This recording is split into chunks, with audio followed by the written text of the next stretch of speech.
What's up? This is Nick, head coach of the Psyducks, and I'm doing commentary for someone else's battle. This is actually a very interesting battle. This is between the Seafoam Island Squirtle Squad and the Saffron City Sneasels. So yeah, this is the final week of the regular season. After this, we go into the playoffs. So this game did kind of matter because before this match, KC still did have a chance to get into the playoffs. I mean, Evans locked in like, I don't know, 5 weeks ago he was locked in the playoffs, something like that, 6 weeks ago. He was locked in a while ago. But Casey still had a shot at it, so this was an important match for him. We see Clamps. No Clamps. Rocket. Can't do too much. Doesn't have any fire attacks. And 3P comes out to get knocked off. I'm still being kind of sick, so I sound wonderful in this, I'm sure. But, you know, since it's the final week of the season, it's been a long season. It's been interesting. We've had a whole lot of stuff happen. We've had a lot of people winning battles, a lot of people losing battles, you know. Generally how it goes. And Razzle Dazzle Salazzle comes out. This is a very bad matchup for old 3Pete over there. He does not like the fire that will come out of Razzle Dazzle Salazzle, because it would very much kill him very easily. So he's going to switch Death Obzy. Betty Cocker comes out because it doesn't want to. It can take fire attacks, but that nasty plot's going to make this Salazzle very scary. Very scary. Even though it is still losing health from that big old suck of Leech Seed. And a big old Sludge Wave comes out. This is a +2 Sludge Wave stab. Yeah, that's more than enough to take down the Betty Crocker. Goodbye, Rotom Hate. You were in a previous life, and in a previous life before that, you were GG Easy Bake. And 6-pack, the Rack Attack comes out. Sets up his electric terrain, and Razzle Dazzle Salazzle is gonna die to a Thunderbolt because Tapu Koko is quite fast. 130 speed, it makes him quite quick. I think it's only 125 on Salazzle or something like that. Not fast enough. And Kawaii 5-0, the Mew, so cute. He's gonna take a big old Z Thunderbolt. This is very scary. But it's been a good season so far. Since this animation is going to take forever, we can talk about other things. There was a pretty clear skill divide this season, seeing as like most people in the league, so the bottom 7 people or something, bottom 8 people had a losing record. So yeah, Mew just died. Yas Queen comes out now and scares away 6-pack. Dat Coco.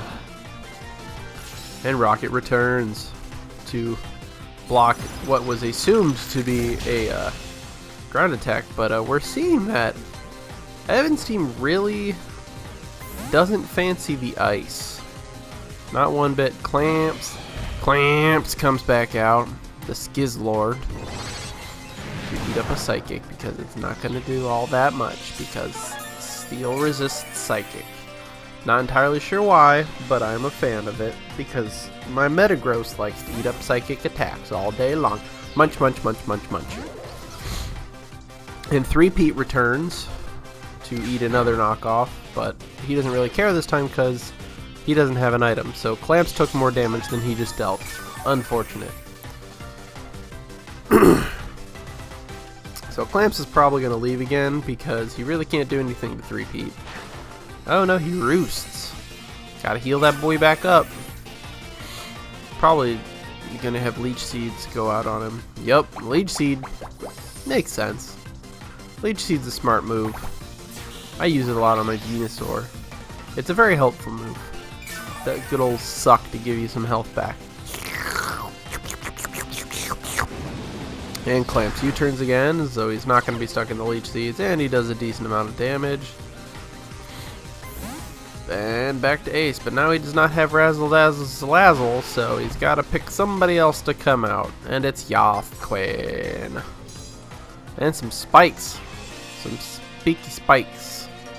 Some pokey spikes. And he protects to try and see what kind of attack is coming out. And he protects from a Fire Blast. That's going to hurt a lot. That's 4 times damage. And he doesn't switch out, so I'm assuming he wants to get a clean switch in onto the Nidoqueen. Because otherwise he would not want to sacrifice this Pokemon. And Rocket Raccoon comes back out. Rack Attack back. But I think... no, Yas Queen switches. 4 Clamps once again. Did Evan make the prediction this time? He used Trick. So he's going to take those leftovers from Clamps and going to give Clamps a Choice Scarf. Ooh. That was a clever move.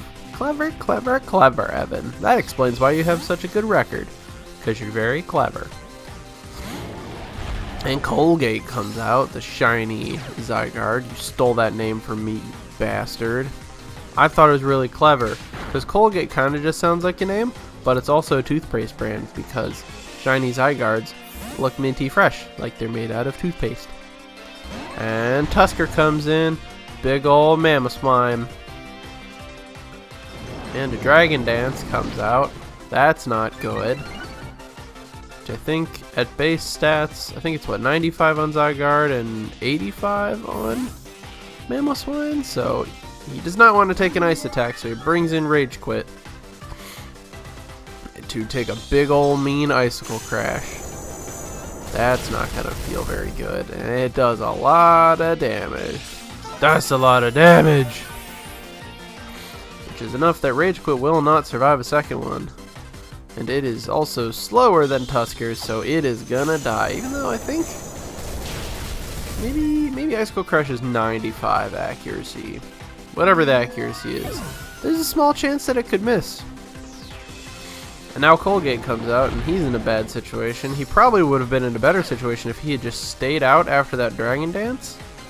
But I'm assuming he wasn't expecting this Choice Scarf on Tusker. Because, yeah, Choice Scarf definitely is not a good thing for Evan's team. Choice Scarf stab ice moves are very bad for his team, as we can see. Tapu Koko, you're 130 speed compared to his like 85. That should look good for you. But then the thing comes in, what kind of attack are you going to use? Okay, you survive. You're not faster than him. Wow. That's a fast boy. And Hidden Power. What kind of Hidden Power is it? Not a very good one. Womp womp. Because I think at this point that was pretty much your only hope. But since he's immune to your electric attacks, really nothing you could do. So 6-pack does go down. So this is looking very not good for Mr. Evan over there. Mr. Undefeated for 45 games starting from our first season of this league, where he lost the second week and he hadn't lost a single match until now. Because that's going to be another Icicle Crash. That's way more than enough to kill Rocket. So look at that. That choice, actually, it may have been since he switched that Choice Scarf onto Clamps, that may have kind of screwed him over, because that may have given him, if he had still had that, it may have given him a chance to beat that Mamoswine. Interesting. But we see Evan the Great fall, and then that does take Casey into the playoffs. So he eked in there with a very much an underdog match, but good for him. And then we'll see how he plays in the playoffs, because I think it's first round they face off against each other. Let me check that again. Yes, so they have a rematch the first round of the playoffs, so that should be interesting. But yeah, playoffs are coming up next week. The first round, here's a little sneak preview, since this is coming out after all this has been announced. First round from Kanto is going to be Saffron City versus Seafoam Island, so a rematch of what you just saw there. And also the Cerulean City Psyducks, hey, that's my team, is going to face off against the Cinnabar Island Cyndaquils, finishing out the Kanto playoff picture. And over in Johto, we have the Olivine City Ampharos facing off against the Ecruteak City Stantlers, so that should be an interesting match. Both teams, I think, are... no. Ampharos are 11-3. Stantlers are 10-4. And then the next one we have is the Mahogany Town Mews facing off against Safari Zone Weedle. So a 10-4 team versus a 9-5 team. So some interesting matchups coming out. That'll be next week. We'll see how those turn out, and we'll kick off that playoff season and see how it all goes, and see how our first round goes and leads into the second round and then into the finals. And on that finals day, we will also have a Splash-O battle, a battle for last place, or to avoid last place more so. And that will be between the Puzzle City Piggypex and the Sea and Wood City Machamps. So we'll see how all that turns out in a few more weeks. Hasta la vista, baby. I'll be back. I want your shirt, your shoes, your motorcycle. I don't know why I was just quoting Arnold Schwarzenegger stuff from Terminator, but I was. Bye.